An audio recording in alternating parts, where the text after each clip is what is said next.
Laoise first to get it away. Pat playing on George O'Connor, similar type player. George was a fantastic player, one of the finest midfielders I've ever seen. Pat had a fantastic game in the middle of the field. Very, very good into the breeze. Martin Cuddy, the ball is broken down to Pat Critchley. Ein uair a dimmer tú I Laochra Parke I gcuine George O'Connor via isigat go raibh job mór amach roit. You know, if George got a run and jumped like God Almighty, you wouldn't catch it.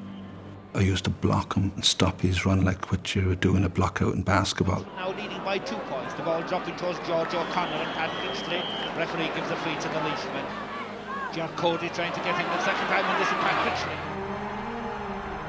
Dairig go hóntaach má le Critchley. Agus nuair a chonig siad an taispeántais a bhí á chruthu ag Pat Critchley a muí Laochra Parke I gcuine léach chomh mór le George O'Connor tam cinnte gur chabhraigh sin go mór leo.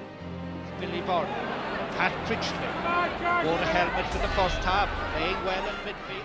With Laoise, like, Wexford would come back and beat you at the end, like, but there was a resilience that day, like, everything kind of clicked. And Laoise won their way into the Leinster final for the first time since 1951.